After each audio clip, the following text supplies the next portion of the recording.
Hello दोस्तों, नमस्कार। नौकरी विथ मधुसूदन यूट्यूब चैनल पे आप सभी लोगों का हार्दिक स्वागत है। दोस्तों, इसके पहले मैंने आपको संविधान के बारे में पढ़ाया था और आज हम आपको संविधान की जो प्रस्तावना है, ठीक है, उसके बारे में आपको डिटेल में बताएंगे और इस तरीके से बताएंगे कि आपका कोई भी क्वेश्चन छूटे नहीं एग्जाम में। तो प्रस्तावना चलिए शुरू करते हैं। तो देखिए, प्रस्तावना होता क्या है। प्रस्तावना वह चीज़ है, मतलब किसी भी देश का, मतलब कि संविधान का वह भाग है जिसमें कि उस संविधान के बारे में जो चीज़ उल्लेखित है उसका एक शॉर्ट नोट है, ठीक है। मतलब इसको ऐसे समझिए कि जब आप कोई भी बुक खरीदते हैं तो आपने देखा होगा कि उसके शुरू में एक प्रस्तावना बना होता है कि इस बुक में क्या क्या दिया हुआ है। मतलब लिखा होता है कि यह बुक कक्षा इसके लिए बनाई गई है, इसमें यह विवरण दिया गया है और इसमें कोई भी त्रुटि होती है तो उसके लिए लेखक जिम्मेदार नहीं होगा। और ये सब मतलब जो लिखे होते हैं प्रस्तावना में, मतलब ये लेखक अपनी तरफ से लिखता है। तो प्रस्तावना संविधान का वही भाग है। इसमें एक छोटे मतलब शॉर्ट में बताया गया है कि एक्चुअली में संविधान में क्या क्या है, ठीक है, ये प्रस्तावना में बताया गया है। तो ठीक है, प्रस्तावना जो है आपका सर्वप्रथम कहाँ उल्लेखित है। सबसे पहले यह अमेरिका का जो संविधान था, ठीक है, सर्वप्रथम अमेरिका के संविधान में उल्लेखित है, ठीक है। अमेरिका के संविधान में यह प्रस्तावना सबसे पहले अमेरिका के संविधान में उल्लेखित है। उसके बाद जो है अदर कंट्रीज में आया।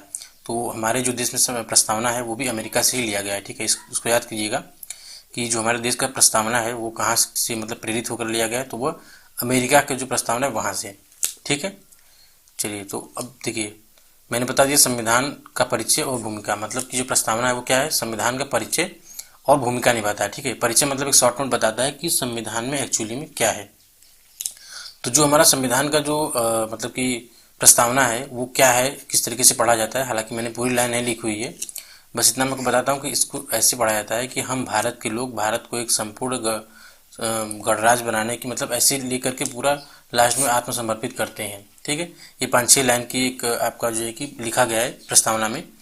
तो यहाँ से यहाँ तक में ये है, ठीक है। इसको मैं आपको पूरा मतलब बता देता हूँ, जैसे कि थोड़ा शॉर्ट में, कि हम भारत के लोग भारत को एक संपूर्ण प्रभुत्व संपन्न समाजवादी धर्मनिरपेक्ष लोकतांत्रिक गणराज्य बनाने के लिए और इसके समस्त नागरिकों सामाजिक, आर्थिक और राजनीतिक न्याय, विचार, अभिव्यक्ति, धर्म, विश्वास व उपासना की स्वतंत्रता, प्रतिष्ठा और अवसर की समता प्राप्त करने के लिए तथा व्यक्ति की गरिमा और राष्ट्र की एकता अखंडता सुनिश्चित करने वाला बंधुत्व बढ़ाने के लिए दृढ़ संकल्पित होकर इस संविधान में आज दिनांक 26 नवंबर, ठीक है, 26 नवंबर 1949 को एतद द्वारा संविधान को अंगीकृत, अधिनियमित और आत्मसमर्पित करते हैं, ठीक है।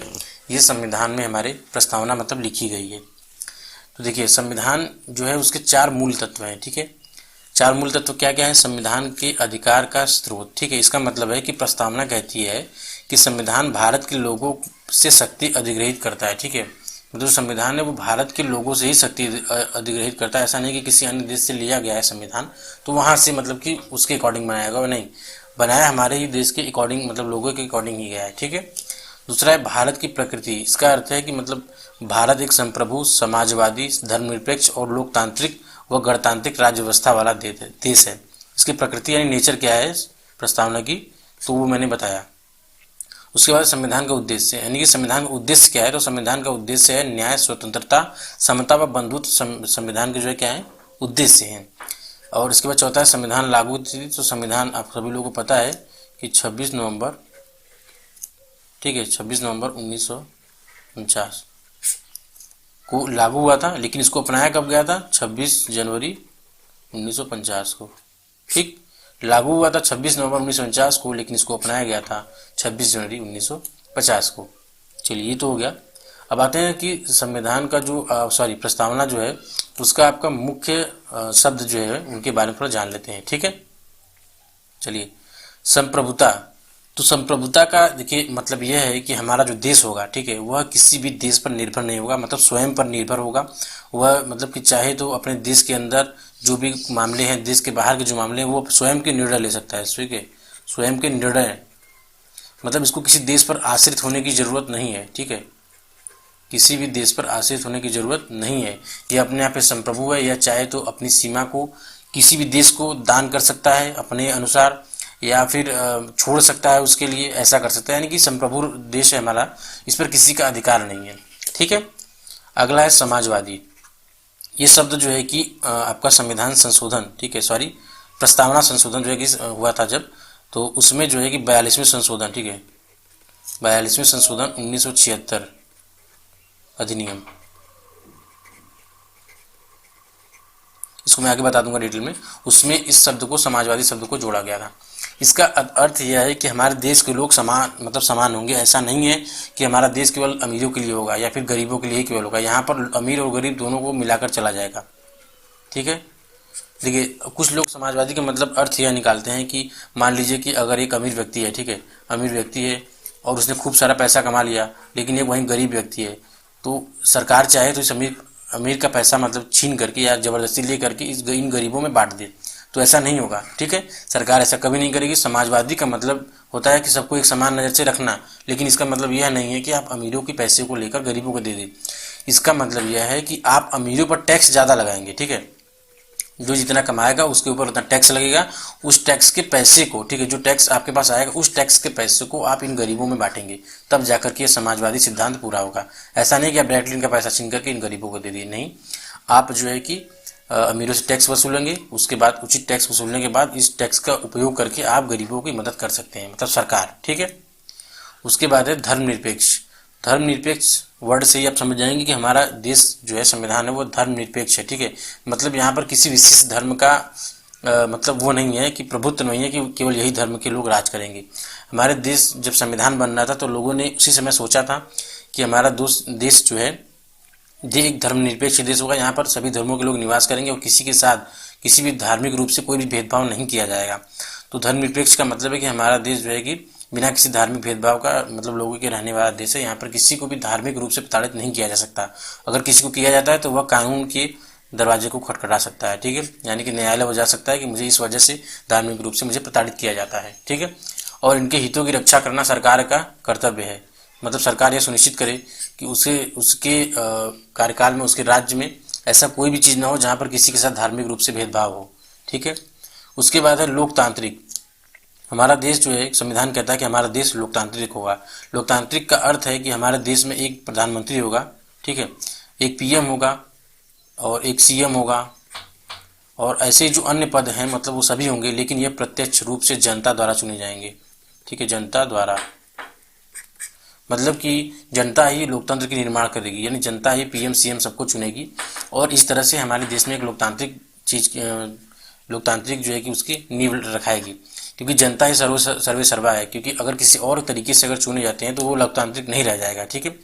यहाँ पर लोकतांत्रिक से मतलब एक और मैं कहना चाहता हूँ, जैसे कि ब्रिटेन हुआ आपका, वहाँ पर लोकतांत्रिक नहीं है। ब्रिटेन में क्या है, वहाँ पर आपके राजा महाराजा होते हैं, यानी राजा रानी अभी भी होते हैं, ठीक है। तो वहाँ पर लोकतांत्रिक नहीं हुआ क्योंकि जनता द्वारा नहीं चुने जा रहे हैं। यहाँ जो होते हैं वो राजा अगर है तो हो सकता है वो अपने बेटे को ही अगला प्रधानमंत्री राष्ट्रपति बना दे, ठीक। लेकिन हमारे यहाँ क्या है, लोकतांत्रिक है। तो हमारे यहाँ एक पीएम और एक सीएम कोई भी हो जनता द्वारा चुना जाता है, ठीक है। और एक राष्ट्रपति होता है तो राष्ट्रपति भी अप्रत्यक्ष रूप से जनता द्वारा ही चुना जाता है, ठीक है। अगला है गणतंत्र। गणतंत्र का अर्थ है किसी भी देश का जो प्रतिनिधि होगा वह जनता द्वारा चुन करके आएगा और एक निश्चित समय के लिए आएगा। जैसे कि मैंने आपको पहले बताया कि ब्रिटेन है, वहाँ पर क्या है, राजशाही चलती है, ठीक है, राजशाही। इसका मतलब है कि जो राजा है उनका उत्तराधिकारी, यानी जिसको वो उत्तराधिकारी बनाएंगे वही अगला राष्ट्रपति या प्रधानमंत्री बनेगा। लेकिन हमारे यहाँ क्या है, ऐसा नहीं है। हमारे यहाँ जनता द्वारा एक निश्चित समय के लिए, जैसे कि मान लीजिए प्रधानमंत्री जब चुन के आते हैं या मुख्यमंत्री जब चुन के आते हैं तो वो कितने साल के लिए आते हैं, 5 साल के लिए इनका कार्यकाल होता है। और ये जनता द्वारा प्रत्यक्ष या अप्रत्यक्ष रूप से चुनकर ही आते हैं। ऐसा नहीं है कि अगर प्रधानमंत्री जी कोई है तो वो अपने बेटे को या फिर अपने रिश्तेदार को प्रधानमंत्री बना देंगे, नहीं। इनका कार्यकाल खत्म होगा, एक बार फिर चुनाव होगा, जनता चुनेगी, नया पीएम चुनेगी, नया सीएम चुनेगी और वह चुनकर जाएंगे, ठीक है, तो देश को चलाएंगे। तो यह आपका क्या होता है, गणतंत्र, ठीक है, इसी को गणतंत्र बोलते हैं। इसके बाद है न्याय, ठीक है। संविधान में जो है कि न्याय 3 प्रकार से मतलब कि लिखा गया है, मतलब बताया गया है कि पहला है सामाजिक न्याय, दूसरा है आर्थिक और तीसरा है राजनीतिक, ठीक है। तो सामाजिक न्याय का मतलब है कि हर व्यक्ति के साथ मतलब कि जाति, रंग, धार्मिक या किसी भी रूप में उसके साथ भेदभाव नहीं किया जाएगा, ठीक है। सामाजिक न्याय का मतलब ये है, यानी कि अगर आप समाज में रहते हैं तो कोई मान लीजिए कि आपका उससे भिन्न लिंग है या फिर वो पुरुष न होकर के कुछ और है, तो ऐसा नहीं है कि उसके साथ आप दुर्व्यवहार करेंगे, ठीक है। तो ये हो गया सामाजिक न्याय कि आप किसी भी व्यक्ति को धार्मिक, जाति, रंग, रूप के आधार पर बहिष्कार नहीं कर सकते हैं। दूसरा है आर्थिक न्याय, ठीक है। पहला हो गया आपका क्या, सामाजिक, दूसरा है आर्थिक, और तीसरा आपका है राजनीतिक।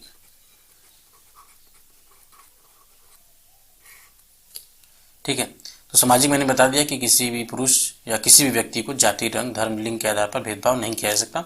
दूसरा है आर्थिक। ठीक है, आर्थिक का अर्थ यह है कि आप किसी भी व्यक्ति के साथ उसके आर्थिक आकलन को देखते हुए आप भेदभाव नहीं कर सकते। मान लीजिए कि एक गरीब परिवार है, एक गरीब व्यक्ति है और एक है अमीर, दोनों ने किसी गवर्नमेंट जॉब के लिए फॉर्म अप्लाई किया या किसी भी सेक्टर में अप्लाई किया, तो अब यह व्यक्ति अमीर है इस वजह से इसका सिलेक्शन नहीं हो सकता सिर्फ। ठीक है,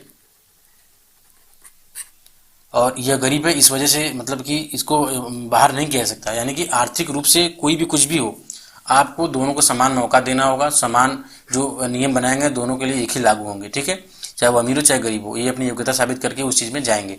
तो इसका मतलब ये होगा सीधे सीधे कि आर्थिक रूप से आप किसी को भी बहिष्कार या फिर इग्नोर नहीं कर सकते हैं एक तरह से। ठीक है, इसमें जैसे संपदा, आय व संपत्ति की असमानता दूर करना शामिल है। उसके बाद है राजनीतिक। तो राजनीतिक का मतलब है कि जैसे कि किसी भी राजनीतिक कार्य में, चाहे वह गरीब हो, अमीर हो, कोई भी व्यक्ति हो, महिला पुरुष कुछ भी हो, ठीक है, किसी भी जाति धर्म का हो, उसके लिए भी समान नियम है। वह जो नियम संविधान द्वारा बनाए गए उस नियम के तहत वह सरकार से सवाल कर सकता है। सरकार के मतलब राजनीतिक दफ्तरों में प्रवेश की बात हो या सरकार तक बात पहुंचाने की बात हो, सबका अधिकार है। ठीक है, तो मतलब ये जो चीज़ें हैं सामाजिक, आर्थिक और राजनीतिक, ये चीज़ें जो है न्याय के अंदर आती हैं। संविधान में या प्रस्तावना में यह वर्ड उल्लेखित है। इसका अर्थ है कि आप किसी व्यक्ति को सामाजिक, आर्थिक व राजनीतिक रूप से उसका बहिष्कार नहीं कर सकते हैं। ठीक है, अगला है स्वतंत्रता। ठीक है, स्वतंत्रता का अर्थ है कि मतलब हम व्यक्ति जो हम लोग हैं, हम ह्यूमंस, यानी कि हमारे लिए जो ये संविधान बनाए गए हैं वह इसलिए बनाए गए हैं ताकि हम अपनी ज़िंदगी को आज़ादी से जी सकें, मतलब खुलकर जिए। ऐसा नहीं कि किसी की पाबंद हो, इसीलिए संविधान को बनाया गया है। मतलब हमें कुछ भी करने का अधिकार है, लेकिन कुछ भी करने का मतलब यह नहीं है कि आपको कुछ भी करने का लाइसेंस मिल गया हो। इसका अर्थ है कि आप संविधान में जो उल्लेखित है और कानून जो बनाए गए हैं उनके अंतर्गत रहते हुए आप अपनी ज़िंदगी को आराम से जी सकते हैं स्वतंत्रता पूर्वक। ठीक है, बस जो हमारे मौलिक कर्तव्य बताए गए हैं उनको हनन नहीं होनी चाहिए। जिस प्रकार हमारे लिए मौलिक जो है कि कर्तव्य बनाए गए हैं हमारे लिए बनाए गए हैं वो, तो हम लोगों को उसके अंतर्गत रहते हुए ही अपने जीवन को यापन करना होगा। ऐसा नहीं कि मुझे स्वतंत्रता मिल गई तो मैं किसी का भी खून कर दूं, किसी का जमीन कब्जा कर लूं, किसी का घर गिरा दूं, कुछ भी कर दूं, ऐसा नहीं। ये स्वतंत्रता नहीं हुआ। स्वतंत्रता का मतलब है कि संविधान में उल्लेखित जो अनुच्छेद और जो भी चीज़ें उल्लेखित की गई हैं उसके अंतर्गत कानून का पालन करते हुए हम अपनी आज़ादी से रहें। ठीक है, इसके लिए न्यायालय ने हमारे लिए मौलिक कर्तव्य भी बनाए हैं। ठीक है, मौलिक कर्तव्य और मौलिक अधिकार। ठीक, अगला है समता। ठीक है, तो समता को समझते हैं थोड़ा। समता का मतलब है कि किसी भी व्यक्ति को मतलब कि किसी भी धर्म, जाति, लिंग के मतलब उससे भेदभाव नहीं किया जाएगा। यानी कि उसको समान अधिकार जो एक आम नागरिक को दिए जाते हैं, मान लीजिए जो एक अधिकार हिंदू को दिए गए हैं वही अधिकार मुस्लिम, वही सिख, वही ईसाई, एक अधिकार आपके जो है कि अगर पुरुष को दिए गए वही अधिकार महिला और अन्य लिंग को भी दिए जाएंगे। इसका अर्थ है कि आप किसी भी व्यक्ति के धर्म, जाति, रंग, रूप, विशेष लिंग के आधार पर आप उसको मताधिकार से वंचित नहीं कर सकते हैं। ठीक है, वह व्यक्ति अगर 18 वर्ष का हो गया है, ठीक है, 18 वर्ष का हो गया है तो वह मतदाता है। ठीक है, वह मतदान कर सकता है, आप किसी को रोक नहीं कर सकते हैं। मतलब कोई भी कार्य करने से जो कि कानूनी गलत ना हो, संवैधानिक रूप से गलत ना हो, आप उससे रोक नहीं सकते हैं। ठीक है, ये उल्लेखित करता है हमारा समता शब्द। उसके बाद है बंधुत्व। तो जो बंधुत्व है इसका मतलब सीधे मतलब है कि हमारे जो देश में जो है कि भाषा के आधार पर, ठीक है, भाषा, रंग, रूप, जाति, धर्म, ठीक, इत्यादि के आधार पर आप भेदभाव नहीं कर सकते किसी के साथ। ठीक है, इसका मतलब है कि बंधुत्व का मतलब है कि भाईचारे की जो बात है वो हमारे देश में संविधान में निहित है और भाईचारा जो है कि हमारे देश में हमेशा बना होना चाहिए। क्योंकि बहुत बार देखिए आप लोग सुने होंगे भाषा के रूप पर कि विवाद होता रहता है हमारे देश में, जैसे कि केरल वगैरह हो गया, वहाँ से लेके हिंदी भाषी को लेकर के। और अभी देखते हैं हमारे देश में हालांकि रंग को लेकर तो नहीं कोई विवाद होता है, लेकिन अमेरिका में आपने सुना होगा अभी हाल ही में गोरे और कालों को लेकर बहुत विवाद हुआ था। किसी का रंग, रूप, जाति को लेकर नहीं होना चाहिए कि आप किस जाति के हैं, किस धर्म के हैं, कोई भी लेकर मतलब कि हम भारत के लोग हैं, हम अखंडता पर विश्वास करते हैं, भारत की एकता पर विश्वास करते हैं और यही हमारा बंधुत्व जो शब्द है यह इस सब चीज़ों को उल्लेखित करता है। ठीक है, तो हमें भाषा, रंग, रूप, धर्म, जाति से परे होकर के देश की एकता और अखंडता के बारे में सोचना चाहिए। ठीक है, तो ये तो हो गया आपके भारत कि संविधान प्रस्तावना में जो महत्वपूर्ण शब्द है उनके मतलब, ठीक है। तो अब कुछ मामले देखिए ऐसे हैं जो कि बड़े मतलब जहाँ से क्वेश्चन उठते हैं, ठीक है। तो एक क्वेश्चन आता है कि भारत संविधान जो है, संविधान का भाग प्रस्तावना है या नहीं, ठीक है। जो संविधान का भाग है या नहीं, ये क्या है? प्रस्तावना, ठीक है। प्रस्तावना मतलब प्रश्न यह आता है कि जो प्रस्तावना हमारा है वह संविधान का भाग है या नहीं। तो आपके ऑप्शन दिए रहेंगे, तो उसमें आपको टिक करना होगा। तो मैं आपको थोड़ा इसको अच्छे से बता देता हूँ ताकि आप कन्फ्यूजन ना हो, क्योंकि ऐसा टॉपिक है बहुत कन्फ्यूजन होता है। तो इसमें दो चीज़ें हैं। पहला है बेरूबाड़ी संघ मामला, ठीक है, 1960। मतलब इस मामले में मतलब उच्चतम न्यायालय ने कहा था कि प्रस्तावना को बाद में बनाया गया था। यह लोगों के मस्तिष्क का एक द्वार है, मतलब जहाँ से कि मतलब यह संविधान बनने के बाद प्रस्तावना को बनाया गया था। तो बेरूबाड़ी संघ मामले में सुप्रीम कोर्ट ने कहा था कि प्रस्तावना संविधान का भाग नहीं है, ठीक है, भाग नहीं है। किस मामले में कहा था? बेरूबाड़ी संघ मामले 1960 मामले में सुप्रीम कोर्ट ने कहा था कि प्रस्तावना जो कि बाद में बनाया गया था, इस वजह से यह संविधान का भाग नहीं है। लेकिन वही दूसरी बार 1973 में केशवानंद भारती मामले में, ठीक है, सुप्रीम कोर्ट ने माना कि जो प्रस्तावना है यह किसका भाग है? संविधान का भाग है, संविधान का भाग है, ठीक। तो तब से लेकर के यानी 1973 से लेकर अब तक मतलब सुप्रीम कोर्ट इसी बात पर कायम है, या यूं समझ लीजिए कि सुप्रीम कोर्ट ने सीधे कह दिया है कि संविधान जो प्रस्तावना जो है संविधान का भाग है। तो अब इन दोनों को थोड़ा समझते हैं कि देखिए जो बेरूबाड़ी संघ मामला था उस समय मतलब यह दलील दिया गया था कि चूंकि प्रस्तावना बाद में बनाया गया है, ठीक, जो है कि आपका जो ये संविधान था वो तो 1950 में लागू हो गया था, लेकिन जो प्रस्तावना था वो तो बाद में आया था, ठीक। तो जब बाद में प्रस्तावना आया था तो इस वजह से मतलब कि सुप्रीम कोर्ट में बेरूबाड़ी संघ मामले ने कहा कि प्रस्तावना बाद में आया है, इस वजह से जो प्रस्तावना है वो संविधान का हिस्सा नहीं है, ठीक। तो सुप्रीम कोर्ट ने उस समय इसमें हामी भर दी थी, ठीक। लेकिन केशवानंद भारती ने दोबारा मामले को उठाया और 1973 में सुप्रीम कोर्ट ने स्वीकार किया कि जो संविधान है उसका जो प्रस्तावना हिस्सा है वो उसका मतलब हिस्सा है, वो उसी का भाग है, वो अलग से नहीं है। क्योंकि जो संविधान में जो चीज़ें उल्लेखित हैं वही तो प्रस्तावना में है, मतलब प्रस्तावना एक छोटा अंश है संविधान का, तो वह एक तरह से वह उसका हिस्सा ही है, ठीक। तो ये हो गया। अच्छा, जब ये सुप्रीम कोर्ट ने बोल दिया कि जो प्रस्तावना है वो संविधान का मतलब कि एक हिस्सा है, ठीक। तो अब मामला ये उठने लगा कि जब संविधान में संशोधन किया जा सकता है तो क्या प्रस्तावना में भी संशोधन किया जा सकता है, ठीक। चलिए इसको समझते हैं थोड़ा। तो प्रस्तावना जो है कि में संशोधन किया जा सकता है कब?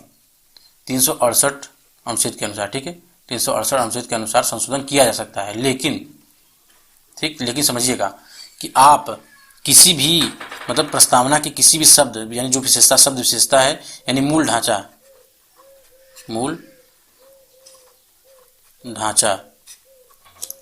को बदल नहीं सकते। मतलब संविधान का जो प्रस्तावना है उसमें आप संशोधन कर सकते हैं 368 अनुच्छेद के अनुसार, लेकिन आप उसके मूल ढांचे को नहीं बदल सकते, ठीक। उससे पहले हम ये समझते हैं कि संविधान में संशोधन कब हुआ था। तो संविधान में पहली और आखिरी बार संशोधन हुआ था 42वें संशोधन सन 1976 अधिनियम, ठीक। इसमें 3 शब्द जोड़े गए थे, समाजवादी, धर्मनिरपेक्ष और अखंडता। मतलब ये जो संविधान का जो प्रस्तावना बना था उस समय ये तीनों शब्द उसमें नहीं जुड़े थे। 42वें संशोधन के बाद 1976 अधिनियम के बाद समाजवादी, धर्मनिरपेक्ष और अखंडता 3 शब्द जोड़े गए थे। क्वेश्चन आता है इससे कि समाजवादी, धर्मनिरपेक्ष और अखंडता शब्द जो थे वो कौन से संविधान संशोधन के तहत जोड़े गए थे, या फिर आता है कि संविधान 42वें संविधान संशोधन में क्या हुआ था, ठीक। तो आप इसको याद कर लीजिएगा कि समाजवादी, धर्मनिरपेक्ष और अखंडता को 42वें संविधान संशोधन अधिनियम 1976 के तहत जोड़ा गया था। तो प्रस्तावना में पहली और आखिरी बार यही संशोधन हुआ था, उसके बाद आज तक कोई संशोधन नहीं हुआ है। तो अब बात यहाँ पर आती है कि हम क्या मतलब संशोधन हुआ था तो हम और संशोधन कर सकते हैं, ठीक। जैसे कि इसको थोड़ा ऐसे समझते हैं कि अभी देखिए देश में जो है कि कुछ कट्टर मतलब हिंदुत्ववादी जो लोग जो हैं वो मांग कर रहे हैं कि भारत को क्या कर दिया जाए, हिंदू राष्ट्र घोषित कर दिया जाए, ठीक, हिंदू राष्ट्र। थोड़ा इस पर नज़र डाल लेते हैं क्योंकि देखिए हर चीज़ के बारे में जानना आपका जरूरी होता है। तो देखिए कुछ लोग मतलब डिमांड करते हैं ट्विटर पे हर जगह मतलब कि हिंदू राष्ट्र बना दिया जाए, ठीक है। मतलब भारत सरकार जो है कि भारत को मतलब जो सेकुलर देश है, ठीक है, सेकुलर यानी कि धर्मनिरपेक्ष धर्म निरपेक्ष। ठीक, इसको क्या कर दिया जाए, इसको हटा करके काट करके संविधान की प्रस्तावना है उसमें से यहाँ पर लिख दिया जाए कि हिंदू राष्ट्र। ठीक, ऐसा मतलब कि जो नेपाल है वो हिंदू राष्ट्र था सर 2014 तक। ठीक, 2014 तक जो क्या था, नेपाल था वह हिंदू राष्ट्र था, यानी वहाँ के संविधान में यह दर्ज था कि नेपाल एक हिंदू राष्ट्र है। लेकिन 2014 के वहाँ के संशोधन के बाद, नेपाल की बात कर रहा हूँ मैं, वहाँ पर इसे हिंदू राष्ट्र को काट करके धर्मनिरपेक्ष यानी सेकुलर इसको भी बना दिया गया। ठीक, तो सेकुलर का मतलब होता है, मैंने आपको शुरू में बता दिया कि धर्मनिरपेक्ष का मतलब है सभी जाति धर्म के लोग रहेंगे। तो अब यहाँ पे प्रश्न यह उठता है कि क्या भारत सरकार बहुमत ला करके राज्यसभा और लोकसभा में भारत की प्रस्तावना को बदलते हुए क्या हिंदू राष्ट्र कर सकती है धर्मनिरपेक्ष शब्द को हटा करके? जैसे कि मैंने आपको बताया कि 42वें संशोधन 1976 में धर्मनिरपेक्ष जोड़ा गया था। ठीक, इसका मतलब है कि सभी जाति धर्म के लोग यहाँ पर रहेंगे, कोई भी किसी भी तरीके का भेदभाव नहीं किया जाएगा। ठीक, तो क्या इसको हटा करके इसी जगह हिंदू राष्ट्र किया जा सकता है? इसका जवाब है नहीं। ठीक, क्या है? नहीं। क्यों? क्योंकि मैंने यहाँ पर लिखा है कि संविधान के मूल ढांचे को नहीं बदल सकते आप। सरकार चाहे कितना भी कुछ भी कर ले, लेकिन सरकार के औकात नहीं है कि वह धर्मनिरपेक्ष शब्द को हटा करके हिंदू राष्ट्र वहाँ कर दे, क्योंकि सुप्रीम कोर्ट ने सीधे बोल दिया है। आप सभी को पता होगा, मैंने बताया था पिछली वीडियो में कि जो संविधान का संरक्षक है वो कौन है? उच्चतम न्यायालय। ठीक, वो संविधान की सुरक्षा करता है। तो उसमें उल्लेखित है कि आप प्रस्तावना में बदलाव तो कर सकते हैं 368 संशोधन के अनुसार, लेकिन आप उसके मूल ढांचे को नहीं बदल सकते, जो कि मूल ढांचा जिस अकॉर्डिंग संविधान की प्रस्तावना को बनाया गया था उसको आप नहीं बदल सकते हैं। यानी आप संविधान की प्रस्तावना में हिंदू राष्ट्र शब्द नहीं जोड़ सकते हैं, क्योंकि हमारे देश में पहले ये जुड़ चुका है, मतलब लिखा गया है कि हमारा देश एक धर्मनिरपेक्ष देश होगा। आप कुछ भी कर लीजिए, कुछ भी कितना भी पावर, जो भी मतलब कानून सब कुछ लगा लीजिए, लेकिन आप धर्मनिरपेक्ष वर्ड को संविधान की प्रस्तावना से नहीं हटा सकते। आप किसी भी प्रकार का हिंदू राष्ट्र, मुस्लिम राष्ट्र, सिख राष्ट्र नहीं जोड़ सकते हैं। हमारा देश सभी के लिए बना है और सभी के लिए रहेगा, चाहे किसी की सरकार हो, कोई भी हो। आप धर्मनिरपेक्ष शब्द को प्रस्तावना से नहीं हटा सकते हैं और कोई भी विशेष शब्द नहीं जोड़ सकते हैं। ठीक है, आप मूल ढांचे को नहीं बदल सकते, ये सुप्रीम कोर्ट ने सीधे बोल दिया है। ठीक, तो यह था आपका प्रस्तावना। ठीक है, तो मैं उनसे गुजारिश करूंगा जो ये मेरी वीडियो देख रहे हैं, जो मांग करते हैं कि हिंदू राष्ट्र बना दिया जाए, मुस्लिम राष्ट्र बना दिया जाए, तो आप लोग बेवकूफियत कर रहे हैं, क्योंकि ऐसा कुछ भी नहीं होने वाला, कभी नहीं हो सकता। ठीक, इस बात को आप एकदम नोट कर लीजिए। दूसरी बात कि आप लोग युवा हैं देश के, आपको हिंदू राष्ट्र की जरूरत नहीं है, आपको सेकुलर देश की ही जरूरत है। बस आपको अपने देश को आगे ले जाने की जरूरत है। आप धर्म और जाति से परे उठकर सोचिए। आप देश के युवा हैं, आप पर भारत का भविष्य निर्भर करता है। आप ये मत सोचिए कि आप हिंदू हैं, मुस्लिम है, क्या है, नहीं। आप ये सोचिए कि हम भारत के लोग हैं। ठीक, और भारत को कैसे मजबूत करें? पढ़िए लिखिए, नई नई सोच, नई नई तकनीक वो कीजिए। ठीक, भाईचारे की मतलब भाईचारे को मिसाल कीजिए, इसको कायम कीजिए। ठीक, लेकिन ये जो आजकल मुद्दा बहुत उठ रहा है, थोड़ा मैं राजनीतिक चीज पे जा रहा हूँ तो उसके लिए मैं सॉरी बोलता हूँ, लेकिन जो आजकल मंदिर मस्जिद से चल रहा है देश का, मैं बता रहा हूँ देश हमारा गर्द में चला जाएगा इससे। देखिए, मंदिर हो या मस्जिद, वो आपको खाना नहीं देगा। ठीक है, मंदिर पूजनीय होते हैं, मस्जिद पूजनीय होते हैं, सब कुछ पूजनीय होते हैं, धार्मिक रूप से आपको अधिकार है। ठीक, लेकिन हम ये कह रहे हैं कि भाई साहब, भगवान अल्लाह के नाम पर आप क्यों लड़ते हैं? जिस भगवान ने इस पूरी सृष्टि को बनाया हो, आप उसके लिए लड़ रहे हैं, बताइए। आप उसके अस्तित्व के लिए, उसके वजूद के लिए लड़ रहे हैं। अरे भाई साहब, आप उसके आगे तो कुछ है ही नहीं। जिसने पूरी सृष्टि को बनाया हो, आप उसके लिए लड़कर क्या करेंगे? आप अपने लिए लड़िए। भगवान ये कहते हैं कि आप अपना कर्म कीजिए, फल की चिंता मत कीजिए। ठीक है, आप अपने लिए काम कीजिए। भगवान तो उनका तो मतलब किसी भी भगवान या अल्लाह कोई भी हो, उनको मंदिर मस्जिद की जरूरत ही नहीं है, वो तो कड़ कड़ में है। ये तो बस एक श्रद्धा की चीज है। ठीक है, लेकिन आपको इस पर कोई भी दंगे फसाद, लड़ाई झगड़े, बहस नहीं करने चाहिए। ठीक, तो ये पॉलिटिक्स का एक मुद्दा है, इसको इन सब चीजों से आप दूर रहें। युवा हैं, आप अपने बारे में सोचें, अपने आने वाली पीढ़ी के बारे में सोचें। ठीक है, तो बस इतना ही कहना था मुझे। तो आज मैंने आपके वीडियो में जो प्रस्तावना को खत्म कर दिया, और इससे एक भी क्वेश्चन आपका छूटना नहीं चाहिए। ठीक है, और कोई भी अगर आपको मन में प्रश्न है तो आप कमेंट करके बताइएगा।